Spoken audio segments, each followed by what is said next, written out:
Փակ TV հեռուստալիքի բոլոր մշակութային ծրագրերը հովանավորվում են իրավապաշտպան Լևոն Բաղդասարյանի կողմից։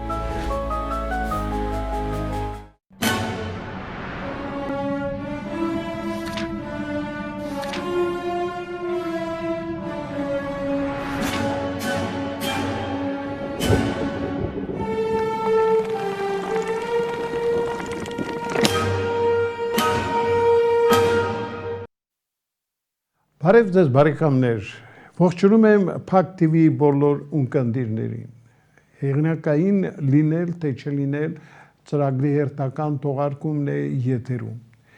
Ես ուզում եմ այս անգամ հաղորդման սկզբում մեկ անգամ եւս հիշեցնել մեր ունկնդիրներին, որ ձեր էկրաններին պատկերված այն հայտնի քարակույտերը, որ բերվել են դեռ հազարամյակներ առաջ Քարաունջի աստղադիտարանից, տեղափոխվել Մեծ Բրիտանիայի մայրաքաղաքի ազգային թանգարանի այդ մուտքը զարդարող քարերի այդ կույտը իսկապես դա մի հրաշալի ստեղծագործական համալիր է եւ մենք դրանով պիտի հպարտանանք, որ դեռ հազարամյակներ առաջ մեր նախնիները ծովով, ցամաքով, նավերով մի կերպ ամեն դժվարություններ հաղթահարելով այս քարերը հասցրել են Մեծ Բրիտանիայի մայրաքաղաքի եւ նրանք զարդարում են Բրիտանիայի ազգային թանգարանի մուտքը։ Իհարկե զարմանալի է, որ մեզ նույնիսկ գրում են, թե այս ինչի է անգլիական քարերը ցույց տալի, երբ որ մենք ունենք Քարաունջը։ Սիրելիներս, այդ քարերը Քարաունջի աստղադիտարանի քարերն են։ Պատմությունը տեղյակ եղեք, նոր աշխատեք ձեր դիտողությունները անել։ Այնպես որ ուզում եմ մեկ անգամ էլ հիշեցնել, որ այն բոլոր քարակույտերը, որ դուք տեսնում եք, այդ շքեղ, այդ քարային կույտերից պատկացած մուտքը, դա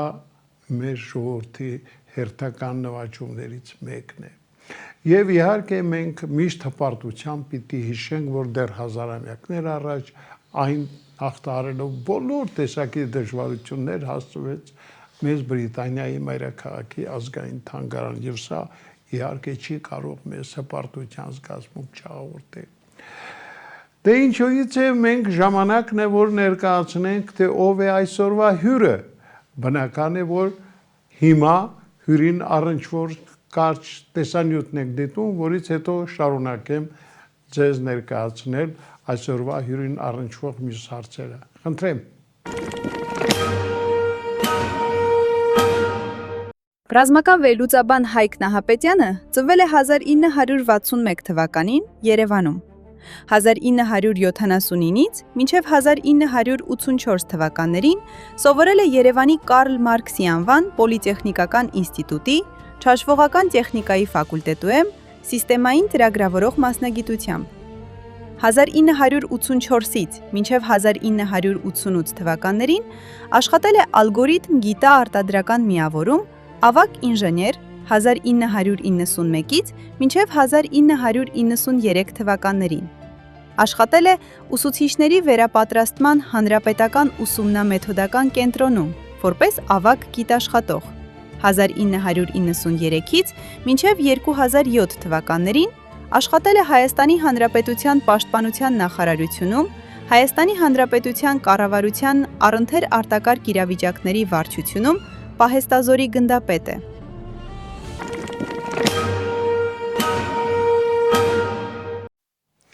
Այո, սիրելի բարեկամներ, Հայկ Նահապետյանն է այսօր մեր ծրագրի ցանկալի հյուրը։ Բարև ձեզ։ Բարև ձեզ։ Ուրախ եմ, որ մեր նոր հաղորդաշարի հերթական մասնակիցն եք եւ Հայկ, ինչպես միշտ ձեզանից ակնկալում եմ, այսպես անմիջական, անկեղծ պատասխաններ, դե դա ձեր նկարագրին շատ հարիր է եւ կարծում եմ տարիների ընթացքում ձեր աշխատանքային գործունեությունը դրա լավագույն ապացույցներից մեկն է եղել։ Նախ ինչպես եք։ Փառք Տիրոջը, դուք լավն եք։ Դե ընտրական թողնուվը մնացին ետևում, արժևում արդեն մեզ նոր սկիզբն է սպասում, ինչպեսին կլինի կյանքը ցույց կտա, բայց նախ դուք ինչպես անցաք այս արհավիրքների միջով։ Նախ մի դիտարկում ես 93-ից 2007 թվականներին այո ծառայել եմ, այստեղ ներկայացվեց, որ ես աշխատել եմ, այդ ժամանակ ծառայություններ։ Հիմա է միգուցե աշխատանք։ բանակում զինված ուժերում ծառայում են։ Դա էական տարբերություն է։ Ավելին անգամ ծառայության ժամանակ մենք աշխատանքի վարձ չենք ստանում ենք դրամական բավարարում այն գումարը, որը պետությունը եւ պաշտպանության նախարարությունը նախատեսել էր։ Իմ կենսագրությունը, այսպես ասենք, այդ գիտական հողից Արցախյան շարժում 88 թիվ, 89 թիվ բական այդպես ակտիվ եմ եղել, հետո կուսակցաշինություն, ես եղել եմ Հայաստանի Հանրապետական կուսակցության խորհրդի անդամ, այսպես ասենք, ակունքների մոտ, հիմնադրման ակունքների մոտ կանգնած անձնավորությունը, թերթի գլխավոր խմբագիրների հանրապետական գաղափարական պատասխանատուն, հետո բանակ, մասնագիտական են գիտելիքները, որ ունեի, պետք է բանակում կիրառվել։ Պաշտպանության նախարարությունում վերջին պաշտոնս լրատվության, քարոզչության, վարչության պետն է եղել։ Ադրբեջանի դեմ տեղեկատվական պատերազմ վարող կառույցի պատասխանատուներից մեկն եմ եղել, հետո 2001-ից 2007 թվականն արդեն սահմանում բանակային կորպուսի փոխհրամանատար։ 2007-ին զորացրվել եմ առողջականով։ Այս վերջերս բավական ակտիվ եմ, թեև իմ ակտիվությունը 2013 թվականից է, երբ Հայաստանում ընդունվեց մի օրենք, կոչվում էր կանանց եւ տղամարդկանց հավասար իրավունքների, հավասար հնարավորությունների ապահովման մասին օրենք, ժողովրդի մեջ հայտնի շատ գենդերի օրենքը, որը մեր արժեքային համակարգի, մեր ընկալումների դեմ էր, ես այդպես կարծում եմ, եւ այդ վերնագիրը բնավ չէր խոսում են բովանդակության մասին, որ կար այդ օրենքը եւ հետո մի շարք միջազգային կոնվենցիաներ, օրենքներ փորձարվեց Հայաստանում ընդունվել։ Ես Հայաստանում դիմադրություն ստեղծվեց մտավորականների, եկեղեցու, փորձագիտական շրջանակների, ես այդ շարժման մեջ եմ եղել, բավականին ակտիվ։ Իհարկե ժամանակ հրապարակավ շատ չի երևում, բայց գործում մասնակցություն ունեի այդ օրենքներն ու կոնվենցիաները, որ Հայաստանում մուտք չգործեն։ Մենք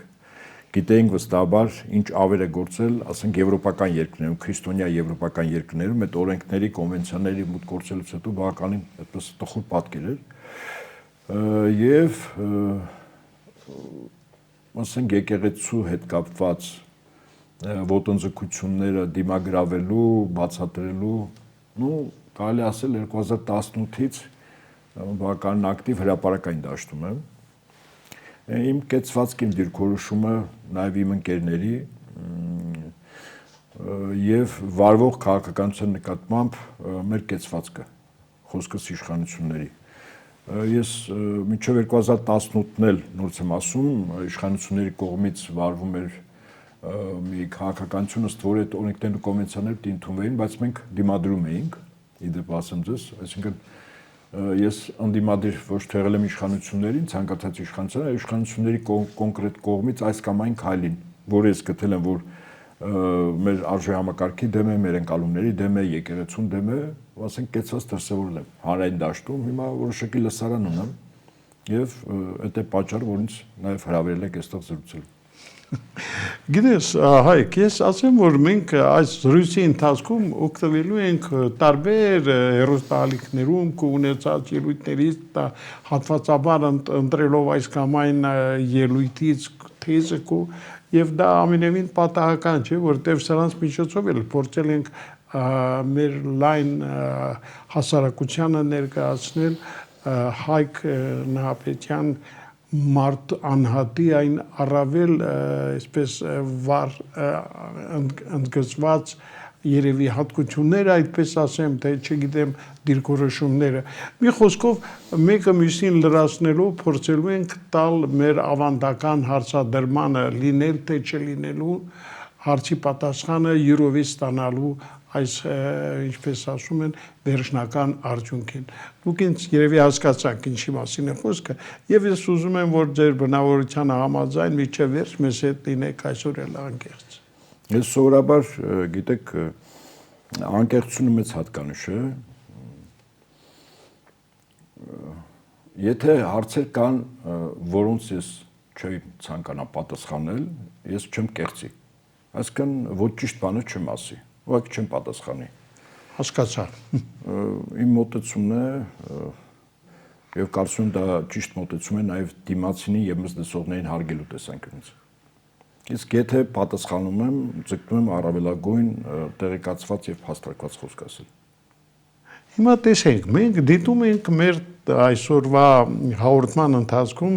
տեղ գտած տեսանյութերից եւս մեկը եւ կարծում եմ դուք արդեն կունենաք լրացումը հավերում այդ ամենի, դիտենք եւ վերադառնանք տաղավար։ Խնդրեմ։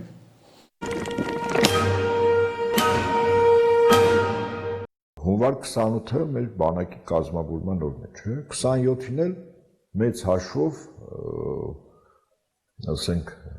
բոլոր ժամանակներում, չգիտեմ, զոհվածների հիշատակման օր։ Այսինքն ուրախության նախորդ օրն էլ որոշակի տխրության միջոցառում է, հա, գերեզման գնալ, հիշել եւ այլն, այդպես չի լինում։ Սովորաբար անգամ եկեղեցական, քրիստոնեական գնահատումներով միշտ տոնը որ լինում է եւ որտեղ կա նաեւ նախնեած հիշելու հիշատակի օր, հաջորդ օրն է, հա, այսպես ասենք, մեռելոցը լինում։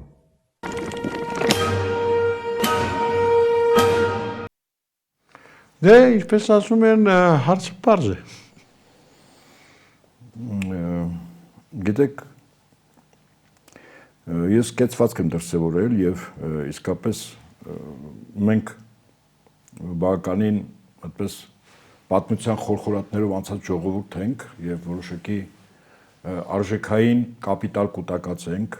աշխարհում ամենահին քրիստոնյա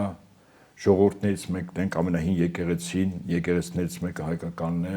առաջինը մոտ 2000 տարվա եկեղեցի եւ 1700 տարի պետական կրոն որպես, հա, ընդունված եւ այդ ավանդույթների ուժը այնուամենայնիվ սերնդեսերն փոխանցվել է մեզ։ Վստահաբար մեզ մոտ, ասում եմ, որ կաթով փոխանցվել է եւ մեզ համար շատ կարեւոր է այն ընկալումներն ու այն արժեքները, այն ավանդույթները, որի մեջ մենք ապրում ենք։ Իհարկե, այդ ավանդույթները, արժեքները կարող են տարբերվել այլոցից, ամեն դեպքում մենք մեր նկարագիր ունենք եւ մարդկության, պատմության մեջ այս բազմազանությամբ մեր ուրույն տեղը, մեր անցած պատմությամբ թողած հետքով, մշակույթով, մեր հոգևոր հայրերով, իրենց թողած ժառանգությամբ, այնուամենայնիվ որոշակի հետագից պատմության մեջ թողել ենք։ Ճիշտ է, ասենք այսօր տարածքով, զինական առումով, հզորությամբ մենք տկար ենք, բայց կարծում եմ հայ ժողովուրդը նաև եւ առաջին հերթին մշակութաստեղծ ժողովուրդ է եւ այդ մշակույթը հիմնվում է որոշակի արժեքների եւ օրենքների վրա եւ այն ինչի մասին ես նոր ասեցի, իսկապես մեր ընկալումներում անհամատեղելի է։ Սովորաբար շատ տարական բաներ եմ ասում, բայց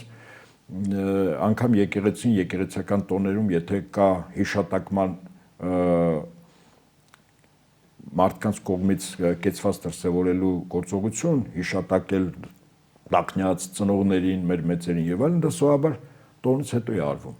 Դա շատ նորմալ է, տոնը նշվում է ուրախություն եւ հետո հարգանքի տուրք է մատուցվում հաջորդ օրը նրանց, ովքեր որ մեզ հետ չեն, բայց որոնք մեծ ժառանգություն են թողել եւ որոնց ժառանգներն ենք մենք նաեւ, հա, այդպես ասենք։ Դա այդպես է եւ ես այն ինչ որ տեսանյութում ասվեց, ես կեցվածք եմ դրսևորել, իմ անհամաձայնությունն եմ հայտնել, որ դա ճիշտ չի, բանակը մեծ հաշվով մեր պետականության սյուներից մեկն է եղել եւ կլինի եւ ոչ միայն մեր ժողովրդի, մեր պետության, ցանկացած ժողովրդի, որտեղ բանակն է երաշխավորներից մեկը պետության եւ տարածքային ամբողջականության պահպանման եւ անվտանգության եւ ժողովրդի բարեկեցիկ կյանքի ապահովման։ Հիմա բանակի տոնը նշել, հետո կարող ենք մենք հաջորդ օրը գնալ այդ հիշատակի հարգանքի տուրքը մատուցել, հա։ Այստեղ ոնց որ անհամատեղելիություն կա, ես էլ իմ անհամաձայնությունը եթերով հայտնել եմ։ Այսինքն նորմալ է, որ այդպես եք վարվել։ Դե գիտեք, ես պիտի ասեմ, որ այ վերջին զորահանդեսից արդեն բավականին ժամանակ անցել է, բայց խոսակցություններ, արձագանքները շարունակում են մեզ անհանգստացնել։ Այս վերջին զորահանդեսի մասին ինձ հետաքրքիր է ձեր դիրքորոշումը որպես ռազմական լուսաբանի մարդ, որ ամբողջ կյանքը այսպես կապված է բանակի հետ եւ հասկանում է թե որը որից հետո է։ Նո, ինձանից ավելի բանակում ծառայություն ունեցող սպաներ կան, որոնք ասենք 18 տարեկան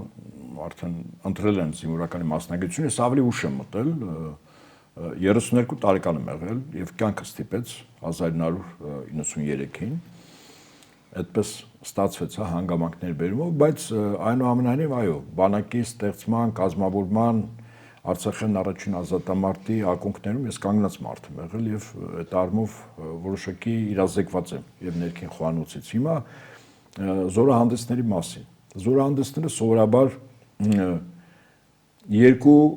թիրախ ունեն։ Թիրախ առաջին դա ներքին սպառումն է, այսինքն տվյալ ժողովրդի քաղաքացիների մոտ բարոյական վիճակի բարձրացում, վերջիններիս եթե հուսահատված են ցույց տալ, որ երկիրը պաշտպանված է եւ այլն։ Այս լավագույն օրինակը դա Մոսկվայի մատույցներում 1941 թվականի գերմանացիների ներկայության պայմաններում, երբ որ գերմանական օդուժը կարելի ասել անպատիժ կերպով երկնքում, աշխատում էր, նոյեմբերի 7-ին մեծ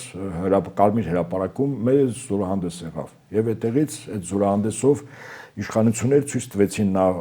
խորհրդային ժողովուրդներին, որ իրենք Մոսկվայում են, նախ չեն լքել մայրաքաղաքը, առաջին, որտեղ զորահանդեսը իրենք են ընտրում, կոնկրետ խոսքը Ստալինի եւ պետական պաշտպանության կոմիտեի այլ պաշտոնատար անձանց մասին է։ Երկրորդ զորահանդեսով անցնող զինծառայողների համար պատիվ էր, որ իրենց ողջունում եւ դիմավորում է երկրի բարձրագույն ղեկավարությունը, այսինքն դա ոգեշնչող է, եւ այդ զորահանդեսից հետո զինանձնակազմում տեխնիկան ուղիղ մարտի դաշտ էր գնում։ Այսինքն բարձր մոտիվացիոն հոգեբանական վիճակով մարդիկ գնում էին, որտեվ Մոսկվան եթե ընկներ սկզբունքորեն, ես չեմ ասում խորհրդային միությունը կպարտեր, որտեվ այնուամենայնիվ Ռուսաստանը այդպիսի մի փորձ ունի, անգամ Մոսկվան Նապոլեոնին հանձնելուց հետո հաղթանակը Փարիզում տոնեցին ռուսները, անգամ մայրաքաղաքը հանձնելուց հետո Մոսկվան մեծ է, Ռուսաստանը շատ ավելի մեծ է, ուզում ասեմ մի մայրաքաղաք վերցնելով անգամ։ Հիմա ինչի համար եմ սա գնահատում, որ ներքին սպառման համար լավագույնս նոյեմբերի 7-ն էր։ Կա երբ որ արտաքին սպառում, այսինքն շահառուն դուրսն է, երբ որ դու ուժի ցուցադրություն ես անում, քո բոլոր զինատեսակները, անձնակազմը եւ այլն, եւ դա քո եւ բարեկամ երկրներին եւ ոչ բարեկամ երկրներին համար կեցվածք ես դրսևորում։ Օրինակ այդպես էր վերջերս Չինաստանում, երբ մեծ զորահանդես եղավ, իսկ Չինաստանը փաստացի տոնում էր ճապոնական միլիտարիզմից ազատագրվելու վերջին հաշվով ժողովուրդը երկար տարիներ պայքարել է եւ նաև խորհրդային միության օգնությամբ այդ ազատագրումը եղավ, ունեին մեծ առաջնորդ, որը նաև գաղափարախոս էր եւ այլն, եւ այդ զորահանդեսը որոշակի մեսիջներ էր նաև այն պետություններին, որոնք Չինաստանի նկատմամբ ոչ բարացկամ են։ Այդ զորահանդեսին Չինաստանը ի ցույց դրեց իր ամբողջ զինանոցը, այդ թվում նաև զինատեսակներ, որոնց վերաբերյալ ընդհանրապես որևէ մեկը չգիտեր, որ իրենք ունեին, մեծ հեռահարության, թևավոր միջուկային ամբողջ զինանոցը հիպերձայնային արագության փրթիռները եւ այլն։ Այսինքն այդ զորահանդեսի իմաստը, մեսիջը դրսի պետություններն են։ Ուժի ցուցադրություն, ինչպես ասում են, ժանիկները ցույց տվեցին։ Բանը դրակոնը իր ժանիկները ցույց տվեց։ Ուրեմն այս երկու նպատակը հիմա ինչ որ մեզ մոտ տեղի ունեցավ։ Ինձ համար ակնհայտ է, որ այդ զորահանդես, որի անունը այդպես փորձեցին ավելի մեղմել, ասցին հաշվետվություն։ Երկրի բարձրագույն ղեկավարությունը զորահանդեսի վերաբերվեց նաև որպես հաշվետվություն ժողովրդին, որ մենք ինչ ունենք։ Ասեմ ձեզ, սովորաբար այդ զորահանդեսի ժամանակ տեխնիկան երբ ուշադրությունից բական ուշադիր այդպես նայել եմ, տեսանյութը մի քանի անգամ այդպես հետ առաջ որոշակի առումով հայնական արտադրության զինատեսակներ կային, որի վերաբերյալ հաղորդավարը զորահանդեսի ժամանակ բարձրաձայնում էր, թե այս զինատեսակը հայնական արտադրության է։ Ուրախալի է իհարկե։ Երկու տեսակի ականանետեր եւ անօթաչու թռչող սարքեր։ Բայց ինձ զարմացրեց հետեւյալը, որ բացի ռուսական արտադրության զինտեխնիկայից, որ բավական լուրջ զինտեխնիկա էր, ուկրաինական ճակատում ռուսների կողմից օգտագործվող զինտեխնիկայում բավականին այդպես տեսանելի էֆեկտիվ արդյունքներ է ցույց տալիս տերմոբար սկզբունքով հրթիռները, որը մեծ պայթյուն եւ շատ բարձր ջերմաստիճան է առաջացնում այդ TOS-1 աներն են, դրանք կոչվում են Սոնցեպոկ։ TOS-1-ը Բուրատինո անունն է, որը ժամանակին մեր երկրի ղեկավարությունը մինչև 2018 թվականը դա գնել էր։ Կար նաև այդ նույն սկզբունքով աշխատող, այսպես ասենք, շմել, որը հետևակն է օգտագործում, պատկերացրեք մոտեցում մոտ 1 կիլոմետրի վրա ցանկացած թիրախ, բունկեր եւ այլն, որ հարվածում է, այնտեղ ամեն ինչ ավերում է, մեծ պայթյուն, նորից եմ ասում, մոտ 2-2.5 հազար աշճան ջերմաստիճան, հարաստում է ամեն ինչ։ Ասենք ռուսական արտադրության կամ սովետական, որը հետո ռուսական էր դարձել, արտադրության 1-2 եւս զինատեսակ կար, բայց հետո մնացած զինատեսակներին հայերեն անվանումներ էին։ Ընդ որում այդ ռուսական արտադրության հենց ռուսական էր։ Այդ զորահանդեսի ժամանակ նաև եւ չինական արտադրության զենք կար եւ իրանական եւ հնդկական եւ ֆրանսիական։ Բայց ի զարմանս ինձ եւ ոչ միայն ինձ, այդ զինատեսակների անվանումները հայկական են։ Այսինքն դու զինատեսակը գիտես ինքը արտադրվել է այլ երկրում, դու գնել ես այլ երկրից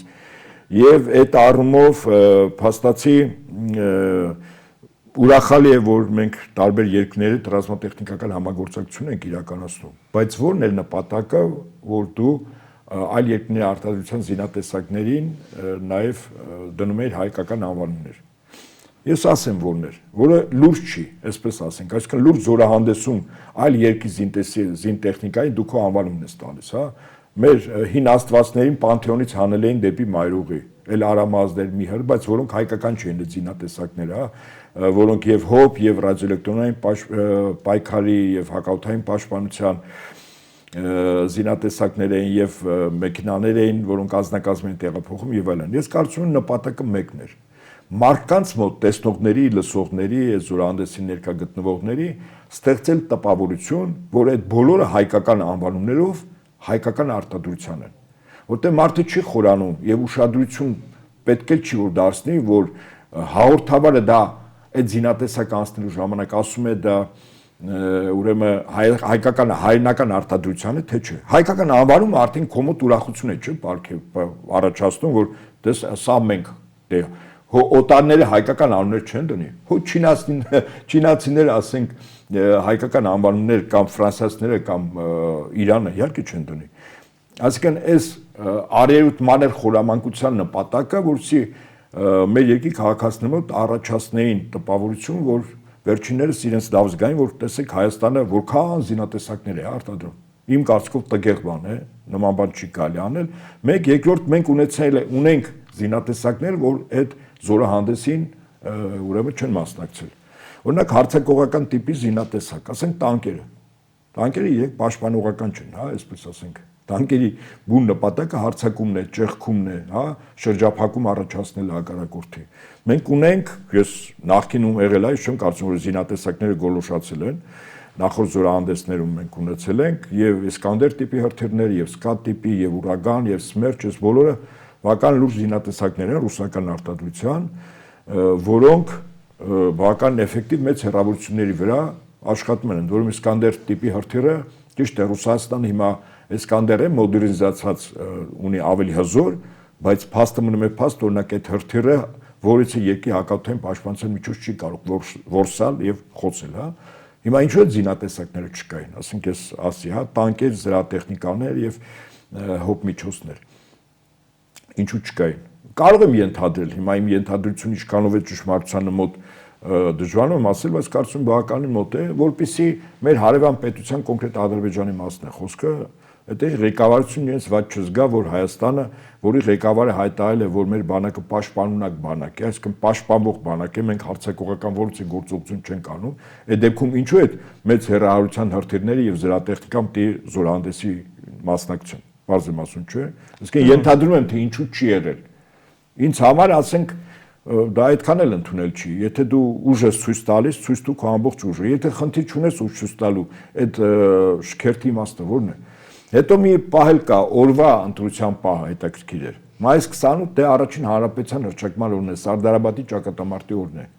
Ասենք կարող են այլ օր անել։ Այդ օրը սովորաբար մայիս 28-ը մենք նշում ենք Սարդարաբադի հուշահամալիրում, որտեղ մեր պետականության հիմնադրման օրն է, մեր գոյութենական վտանգի ժամանակ համայն հայությունը եւ Հայաստանում գտնվող ցեղասպանությունից մազապուրց նաեւ եկած հայերը Արևելյան Հայաստան կարողացան կազմակերպվել եւ թուրքական էլիտար դիվիզիաներին Սարդարաբադի մատույցներում ուղղակի ոչնչացրեցին, ջարդեցին եւ դրանով սկիզբ դրվեց մեր առաջին հանրապետությանը։ Դա իսկապես փառահեղ։ Մեզ համար մի փոքր ինձ համար գոնե անձնապես ոչ այդքան հաճելի է, որ 20-րդ դարի սկզբին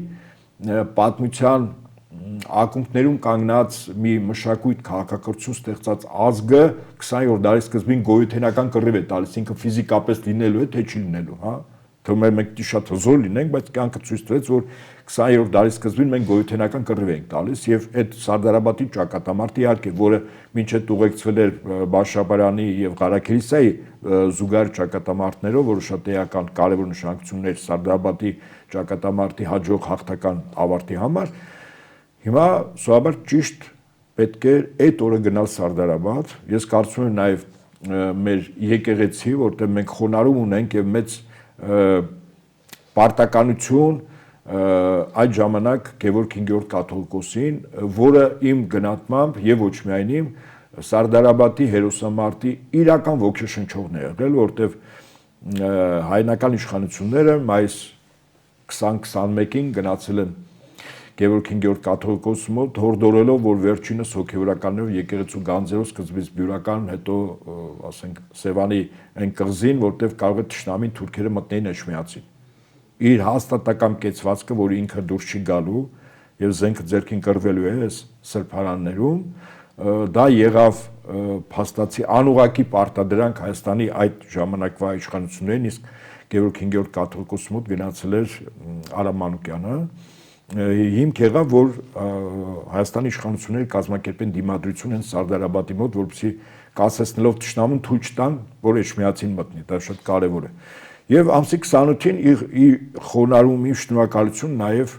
մեր Գևորգ 5-րդ կաթողիկոսի եւ եկեղեցու իշխանությունները կարող են կազմակերպել նաև երթ դեպի եկեղեցի Մայր Աթոր Սուրբ Էջմիածին, բայց այդ օրը որոշեց այլ կերպ։ Ես կարծում եմ, որ այդ օրը մեր ժողովրդի պատմության մեջ անկախ նրանից թե որ իշխանություն ինչ որոշում կայացնի, մնալու է որպես հաղթական թուրքական էլիտար դիվիզիաների ուրեմն դիվիզիաներին հաղթելու եւ մեր պետականության ստեղծման օրը։ Պարոն Մարտիրոսյան, այնուամենայնիվ այս զորահանդեսը պատասխան տվեց ամփոփիչ, այսպես եթե փորձենք այս հարցը ներկայացնել, մեր լինել թե չլինելու հարցի պատասխանի հետ կապված, ինչ որ մենք պատասխաններ ստացանք։ Գիտեք, լինել չլինելը միայն բանակով չի որոշվում։ Ես ձեզ վստահաբար եմ ասում եւ մեկ օրինակ կարող եմ բերել շատ մեզ համար գոնե ուսանել է այն առումով, թե ինչպես ազգը եթե հարատեվության մեջ է եւ չի ուզում մեռնել, այսինքն լինել չլինելու խնդիրը նույնիսկ առանց պետության կարող է պահել 2000 տարի այդ անշեշկրակը եւ հետո ստեղծել պետություն։ Խոսքս հрьяաների մասին է։ 2000 տարի պետականություն չունենալով, տարբեր պետությունների հզորագույն պետությունների տարածքներում գետոյացված ապրելով, հաճախ ցեղասպանվելով, հա, կարողացավ այդ ազգը ստեղծել պետություն 1948 թվականին ՄԱԿ Անվտանգության խորհրդի որոշմամբ Պաղեստին տարածքի վրա երկու պետություն ստեղծելու հռչակագիր եղավ եւ մեկ Իսրայելն էր։ Հիմա սա ինչի համար եմ ասում, որ լինել չլինելը, այո, իհարկե պետությունը այն հիմնական երաշխիքն է, պետությունը ինքը պետական ինստիտուտներ են, այդ թվում նաեւ բանակը, որպես պետական ինստիտուտ։ Այդ երաշխիքներն են, որոնք տալիս են այդ տարածքում ապրող քաղաքացիների կամ ժողովրդի կամ ժողովուրդների, եթե բազմազգ է տարածքում հարատեվությունը, որտեղ պետությունը վահան է, պետությունը սուր է, պետությունը պայմաններ է ստեղծում, որ իր երկրի քաղաքացին առավելագույն իր հնարավորությունները ի նպաստ դնի երկրի զարգացմանը, ամենակարևոր գործիքը պետությունն է, բայց ես մեկ օրինակ եմ բերում, որ հрьяաները չունենալով պետություն, իրենք լուծեցին առանց պետությամբ այդ հարցը, լինել չլինելու հարցը, եւ իրենք եղան, եւ այսօր ունեն չէ պետություն։ Ես չեմ ուզում այսօր գնահատել Իսրայելի քաղաքականությունը եւ այլն, հա, դա այլ խնդիր է, այլ հարց է եւ կարծում եմ մեր թեմայի շրջանակներում արծարծվելիք խնդիր չի, բայց ինձ համար ազգի գոյատևումը լինել չլինելու այո, կարևորագույն գործիքը պետությունն է, դա անհրաժեշտ պայման է, բայց ոչ բավարար։ Բավարար պայման է քո տեսակը, քո ինքնությունը, քո հավատը, քո արժեհամակարգը պահպանելը, դա շատ կարևոր է։ Չձուլվելը, չուծացվելը, այլոց մեջ քո տեսակը, քո որակը պահելը։ Իսկ հայերս գոնե վստահաբար երկարուձիգ դարեր չենք եղել, պետություն չենք ունեցել, բայց մեր տեսակը պահել ենք։ Եվ մեզ հնարություն ընձեռվեց 1918-ին արտաքին գործոնների ազդեցությամբ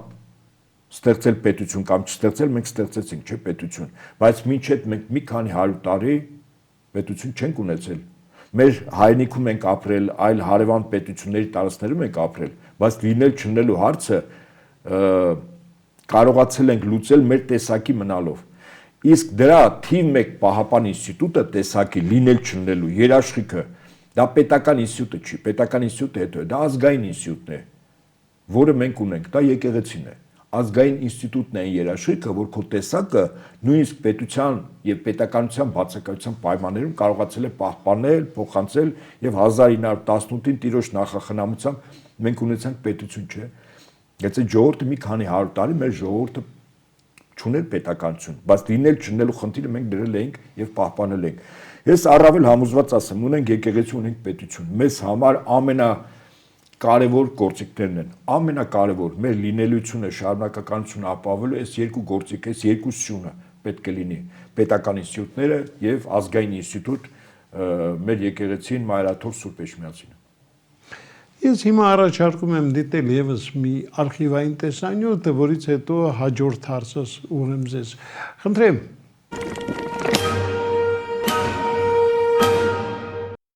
Փաշինյանը հայտարարել է, որ ազգայնացնում է։ Ես համակարծք եմ իր գնահատականի հետ, որքան էլ տարօրինակ է, բայց Հայաստանի Հանրապետության կողմից չի ազգայնացում, Թուրքիայի։ Ակչա էներգի կազմակերպությունը այդ հեծը շուտով գնելու է։ Սա էլ բուն պատճառը այն կապիկության, որ երեկվանից Փաշինյանը բեմադրում է։ Հաղթում է ենթադրենք թուրքական Ակչա էներգի ընկերությունը։ Այդպես եւ այդ բանակցությունները վարել է Փաշինյանի սրտի օլիգարխը։ Ստրատեգիստική կուլտուրի ինքն է տարածել, բայց ես էլ իմ աղբյուրներ ունեմ, ես այսպես ասենք ոչ թե օդում կախված լուր, այլ մեծ հավանականությամբ պետայով այդ բանակցությունները շատ ավելի վաղուց են գնացել, ընդ որում Փաշինյանը խոստովանեց, որ 1 ամիս առաջ ինքը կառավարությանը հանձնարարել էր նայել, թե ինչու մարդկանց հոսանքը գնում է պարբերաբար, ոնց են աշխատում հեծը եւ պատրաստել փաթեթ նաեւ իրավական հեծը ազգայնացնելու։ Այդ ընթացքում բանակցություններ ա գնացել։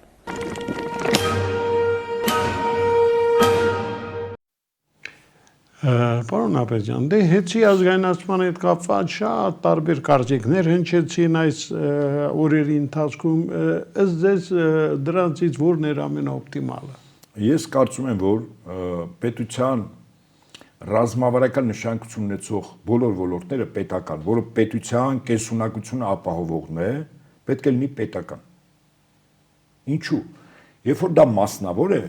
այդ մասնավորը նշանակում է այլ պետությանն է։ Հնարավոր է, չէ՞։ Այսինքն քո սեփականը արիերևույթ թվում է, եթե Հայաստանում ինչ որ մեկը գնել է, իսկ եթե բարձի որ այդ գնելուց հետո գրանցվել է այլ պետությունում, սովորաբար սեփականության տեր լինելը չի որոշում, թե ով է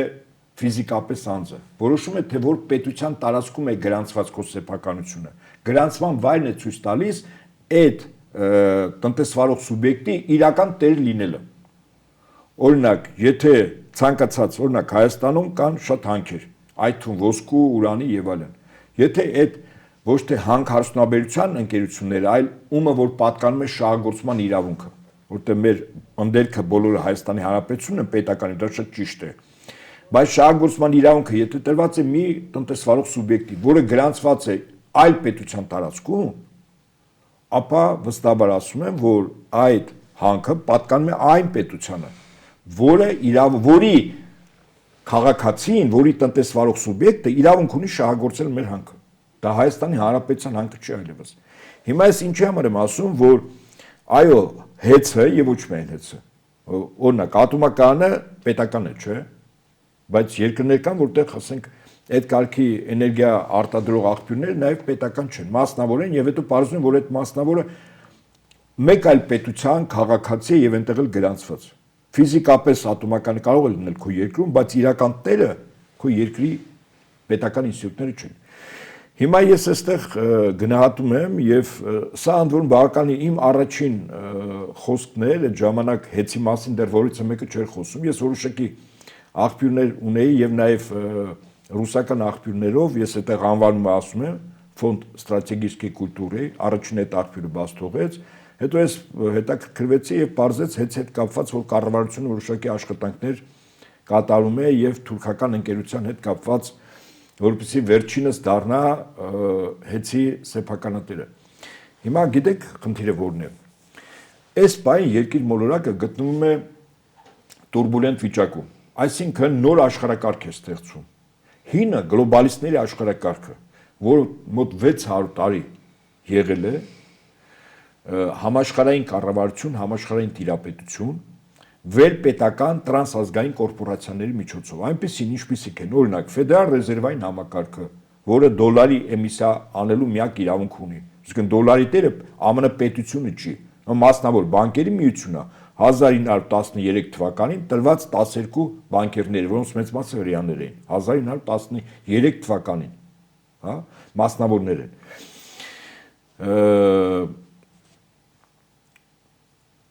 Եվ այդ տեսանկյունից, եթե մենք նայում ենք,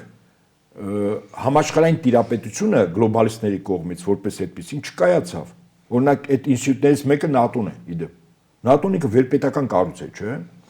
Այդպիսի ինստիտուտ է օրինակ առողջապահության համաշխարհային կազմակերպությունը, առևտրի համաշխարհային կազմակերպությունը, բոլոր վերպետական Եվրամիությունը, ինքը եւս այդ գործիքներից է։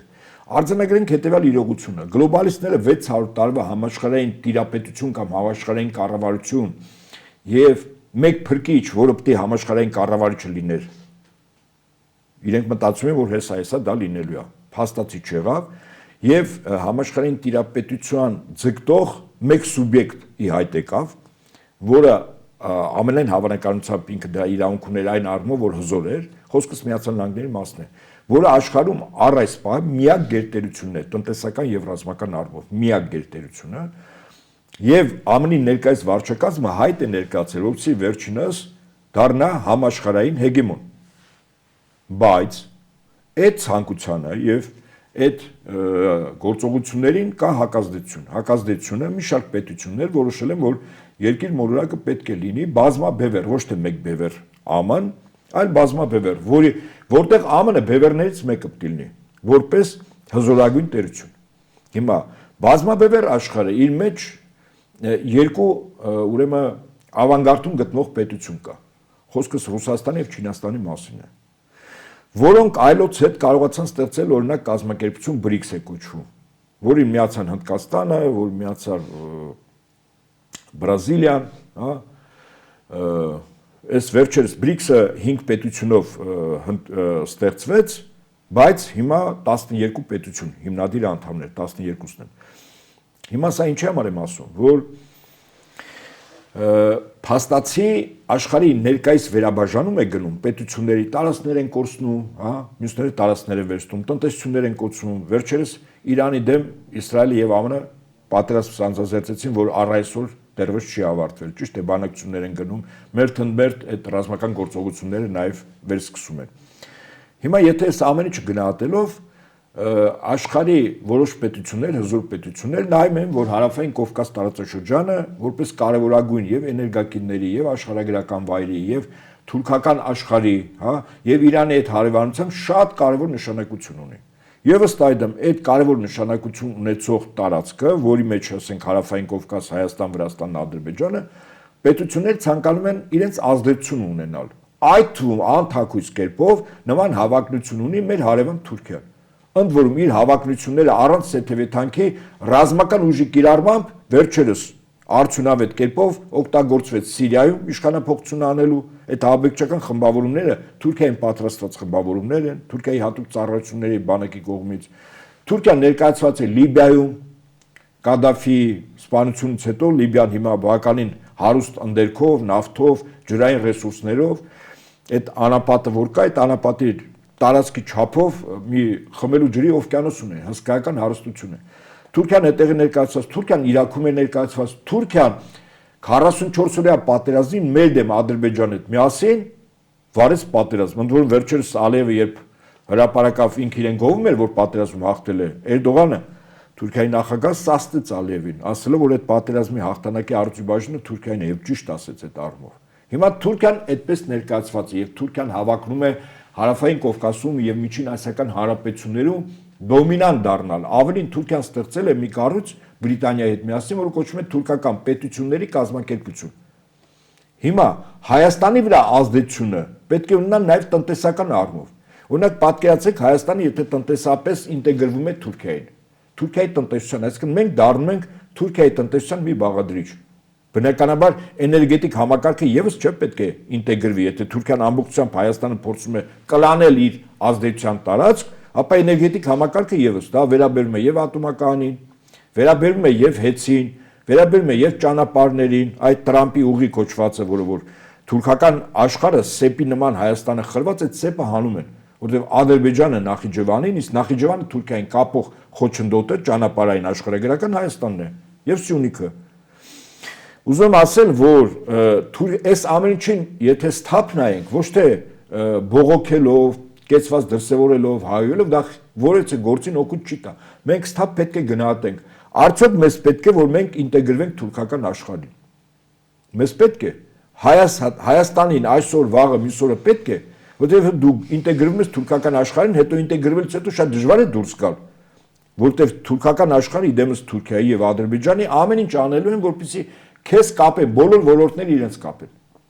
Հետաբար դուրս գալը դրանց հետո շատ դժվար է։ Մենք այս կամ այն ձևով ինտեգրված էինք Խորհրդային Միությանը, որպես հանրապետություն, 15 հանրապետությունից մեկը եւ Ռուսաստանին։ Հաշվի առնելով, որ մենք ունենք նաեւ մշակութային, պատմական ընդհանրություններ, քաղաքակրթական ընդհանրություններ, կրոնական եւ արժեհամակարգային ընդհանրություններ, այսինքն ընդհանուր պատմություն նաեւ վերջերս 20-րդ դարում ամենամեծ պատերազմի ժամանակ հայ ժողովուրդը իր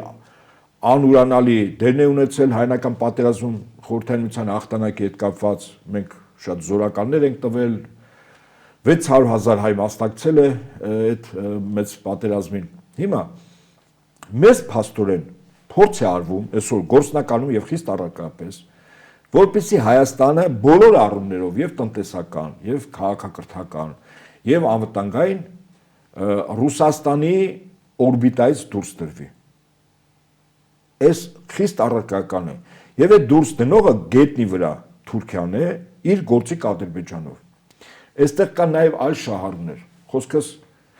Բրիտանիայի մասին է։ Բրիտանիան վերջին 200-250 տարում այս տարածաշրջանում հիմնական խաղացողն է եղել Ռուսաստանի եւ Իրանի դեմ։ Հիմնական խաղացողը որպես մրցակից ինքն է եղել։ Հիմա Տրամպի վարչակազմի օրոք փաստացի անցյալ տարվա օգոստոսի 8-ին Միացյալ Նահանգները հայտ ներկայացրեցին, որ այս տարածաշրջանում այլևս Բրիտանիան չի լինելու ասողը, այլ լինելու է Միացյալ Նահանգները։ Եվ այդ Տրամպի ուղի կոչվածը, որը փաստաթուղթ ստորագրվեց, նախաստորագրվեց, Միացյալ Նահանգների հայտն էր այս տարածաշրջանում ներկա գտնվելու։ Եթե դրան էլ ավելացնենք, որ վերջերս օդանավակայանում Հայաստանի արտգործնախարարի եւ ԱՄ պետքարտուղարի միջև ստորագրվեց մի փաստաթուղթ, ըստ որի Հայաստանը իր հատուկ մետաղները ընդերքը տալիս է ամերիկյան ընկերությունների շահագործման եւ վաճառքին, ապա ակնհայտ է, որ Միացյալ Նահանգների հավակնությունները մեր տարածաշրջանում երկարատև քաղաքականություն իրականացնելու, այդ թվում եւ առաջին հերթին տնտեսական, կարծում եմ արդեն շատերիս համար ակնհայտ է։ Եվ այստեղ մրցակցություն է գնում վստահաբար Միացյալ Նահանգների մի կողմից, Ռուսաստանի եւ Իրանի մյուս կողմից։ Իրանին ձեռք չի տալիս, որ իր հարևան Հայաստանի հետ սահմանում հայտնվի ամերիկյան ընկերություններ, հետո այդ ընկերությունները անվտանգությունը պետք է ապահովի, հետո մեկ էլ բարձի մասնավոր ընկերություններ զինական, հետո բացչեմիսոր բարձի, որ ՆԱՏՕ-ն զինական առումով ներկա է Հայաստանի եւ Իրանի սահմանին։ Իրանին դա ձեռք չի տալիս եւ Իրանը բարբերաբար տարբեր բարձրաստիճան պաշտոնատար անձանց նախկին, որոնք սպանվեցին եւ ներկա, իրենք կեցվածք են դրսևորում եւ իրենց անհամաձայնությունն են հրապարակավ հայտարարում։ Այդ թվում նաեւ ուղղակի Հայաստանի իշխանությունների նկատմամբ որոշակի խիստ հայտարարություններ հրապարակավ արտահայտելով։ Մյուս կողմից Ռուսաստանին ձեռք չի տալիս, որ հարավային Կովկասը, որը իր պետության սահմանի մոտ է, Հյուսիսային Կովկասի մոտ է, Միացյալ Նահանգները ներկա գտնվի։ Այսինքն հիմա Հայաստանը դարձել է 3 պետությունների կռվախնձոր թաթերաբեմ, խոսքս Ռուսաստանի, Միացյալ Նահանգների եւ Իրանի Իսլամական Հանրապետության միջև է, հա։ Մյուս կողմից անգամ Թուրքիան է հավակնում եւ Թուրքիայի քայլերը Ադրբեջանի միջոցով գործնականում փորձում են կյանքի կոչել։ Հիմա այս իրավիճակում Հայաստանի ցանկացած իշխանություն որոշում կայացնելուց առաջ պետք է առաջին հերթին ըստիս ելնի անվտանգային բաղադրիչից, որտեղ մնացած ամեն ինչ ինքը ացանցիալ է, տնտեսությունը, այո, ժողովրդագրական վիճակը, բարեկեցիկ վիճակը ժողովրդի դրանք ացանցիալ են։ Եթե չկա անվտանգություն, այդ ամեն ինչը լավ տնտեսություն, հարուստ կյանք, ես օրինակ բերեմ Պարսից ծոցի երկրները, մինչև Իրանի վրա հարձակվելը ամերիկյան բազաներով պաշտպանված էին, չէ, եւ շատ բարեկեցիկ էր, եւ Էմիրատները, եւ Կատարը, եւ Սաուդյան Արաբիան լավ էին ապրում, չէ, որից է խնդիր չկար։ Ամերիկյան բազաներն էլ պաշտպանում էին այդ երկրներին եւ հիմա ինչ է վիճակը։ Մենք տեսնում ենք, ամերիկյան բազաները բարձրից այդքան էլ չեն կարող պաշտպանել, մեկ, երկրորդ այդ բարեկեցիկ կյանքից մարդիկ արդեն փախչում են, որտեղ պատերազմ է։ Այսինքն ինչի համար եմ ասում, անվտանգային բաղադրիչը ամենակարևորն է, եթե երկիրը պաշտպանված է, վստահաբար, այսօրվա վերաբաժանող աշխարհում նոր դու կարող ես խնդիր դնել իշխանությունները տնտեսության զարգացման, բարեկեցիկ կյանքի։ Օրինակ բերեմ միջուկային տերություն Հյուսիսային Կորեան անցյալ տարի պայմանագիր կնքեց Ռուսաստանի Դաշնության հետ, ռազմավարական դաշնակցային պայմանագիր, որով միջուկային տերություն Հյուսիսային Կորեան մտավ միջուկային գերտերություն Ռուսաստանի միջուկային հովանոցի ներքո։ Պատկերացնում եք, այսինքն մի միջուկային տերություն, որտեղ ինքը գիտի իր դիմաց Միացյալ Նահանգները կարող են ինչ-որ քայլեր անել, չէ՞։ Ավելի ուժեղ ավակ ընկեր գտավ, գործընկեր, իդեմս Ռուսաստանի։ Սա փաստ է, չէ՞։ Հիմա մենք անվտանգային առումով լուծել ենք մեր խնդիրները եւ ինչ որ փաստաթղթի վրա ենք հույս դնում, որ ինչ որ պետություններ, քանի որ ստորագրած է, ուրեմն վստահաբար իրենք իրենց պարտականությունները կատարեն։ Կարծում եմ ներկա աշխարհում ոչ։ Ես ավելի գործնական բան ասեմ։ Հայաստանի անվտանգությունը օրինակ վստահաբար կլներ երաշխավորված, օրինակ այնպես ինչպես Բելարուսինը։ Օրինակ Բելարուսը Ռուսաստանի համար որպես դաշնակետ պետություն համարվում է Ռուսաստանի արևմտյան դարպասները։ Մենք համարվում ենք Ռուսաստանի հարավային դարպասները։ Ռուսաստան ու Բելարուսի ղեկավարության ճիշտ քաղաքականության արդյունքում փաստացի արձանագրենք, որ Բելարուսը այսօր միջուկային տերություն է։ Փաստ է, չէ՞ սա։ Եվ որից է մի պետության մտքով իսկ անգամ որ անցնի Բելարուսի վրա հարձակվել, բացի միջուկային մարտագլխիկներով հրթիռներից, Բելարուսում գտնվում է նաև օրեշտինգ տիպի հրթիռները, հիպերձայնային արագությամբ, որը աշխատում է տերմոբար սկզբունքով, որի մասին ես ասացի շատ բարձր ջերմաստիճան եւ հզոր պայթյուն։ Ինքը միջուկային զենք է առանց ռադիացիայի։ Այսօր Բելարուսը պաշտպանված է այդ առումով։ Հիմա վատ կլներ, որ Հայաստանում եւս օրինակ լիներ ռուսական արտադրության միջուկային մարտագլխիկներով հրթիռներ եւ օրեշտինգ տիպի հրթիռներ, ինչպես Բելարուսում։ Մեր քաղաքացին ավելի հանգիստ չէր գնի։ Մեր քաղաքացին ավելի պաշտպանված չէր լինի Ադրբեջանի եւ Թուրքիայի նախացախտիր կեցվածքից, որտեղ Ադրբեջանի նախագահը ամեն աստծոր ասում է, որ այս Հայաստանը, որտեղ մենք ապրում ենք, դուք եւ ես համարում են արևմտյան Ադրբեջան եւ վաղ-թե ուշ դա պետք է լինի իրենց հայրենիքի մի մասը։ Եվ ուզում եմ մեր ծրագրի վերջին ավանդական հարց ուղղել ձեզ, ինչպիսին է Հայկ Նահապետյանի անձնական մոտեցումը Շեքսպիրյան հայտնի լինել, թե չլինել հարցադրմանը։ Գոյության պայքարը կամ մրցակցությունը անհիշելի ժամանակներից դա անհատների, ժողովուրդների եւ պետությունների առաջ խաղացման, զարգացման հիմնական պայմանն է եղել։ Այդ լինել չլինելու մոտիվացիան է, որ անհատը փորձում է կայանալ հասարակության մեջ, ժողովուրդները փորձում են կայանալ իրենց հարևան պետություններում այդ լինել չլինելու։ Բայց իմ բանում համոզված ասեմ, որ այդ ամեն ինչ ունի մի անկյունակար, մի ժայռ, որի վրա ցանկացած ժողովուրդ հավերժության մեջ կարող է գոյատևել։ Եվ այդ առումով հрьяանի օրինակը ինձ լավագույն ցուցիչն է։ Հрья ժողովուրդը 2000 տարի առանց պետության գոյատևեց Աստծո եւ իրենց հավատով։ Ցանկացած ժողովուրդ, որը հավատով է եւ Աստծով է, վստահաբար այդ լինել չլինելու հարցը ինքը արդեն լուծել է։ Օրինակ մեր հարևան Իրանի Իսլամական Հանրապետությունը վերջերս պատերազմեց, այդ պատերազմը չի ավարտվել, բայց կարծում եմ ավարտական փուլում է երկու միջուկային տերության հետ, Միացյալ Նահանգներ եւ Իսրայել։ Եվ հաղթական դուրս եկավ փաստացի։ Ինչու կարողացա Իրանում բազմած Իրանը, որտեղ տարբեր ժողովուրդներ են, որտեղ պարսիկները բնակչության մոտ 50%-ն են, այնտեղ կան այլ ազգություններ,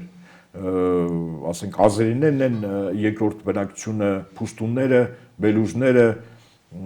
շիա արաբները, հիմնական տաջիկները, ինչու կարողացան միջուկային տերության հաղթել, որտեղ այդ ժողովուրդները, հա, որոնք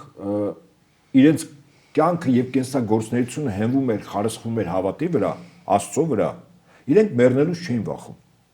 Երբ որ Ամերիկան ասեց ես կռմբակոծեմ եւ կոչնչացնեմ էլեկտրակայանները եւ կամուրջները, եւ ընդ որում կարծում եմ ԱՄՆ չներ սեթևեթի հրթիռակոծել եւ ոչնչացնել, այդ կամուրջների եւ էլեկտրականների կողք կանգնեց ժողովուրդը։ Ասեց հարվածեք։ Այսինքն իրենք պատրաստ են մեռնել, զոհվել,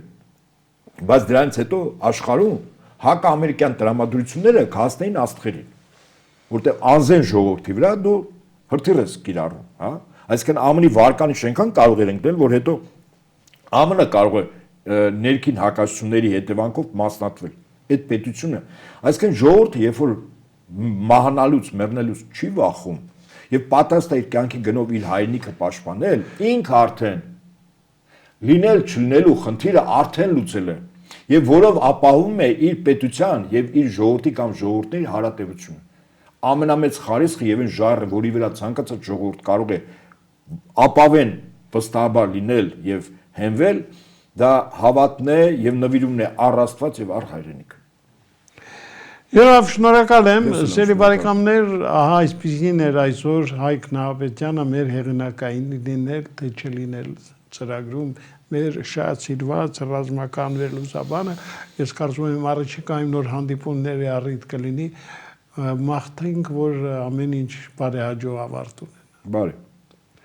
Շնորհակալություն։ Ես եմ շնորհակալ։ Սիրելի բարեկամներ, մենք հերթական անգամ հյուրընկալել էինք լինել թե չլինել հեղինակային ծրագրի հյուրին, ով կարծում եմ այսօր շատ հետաքրքիր մտքերով մեզ հետ կիսվեց եւ նրա այդ հանդիպումները, նոր հանդիպումները սարերի ետևում չեն։ Այսօր այսքանը, ցտեսություն։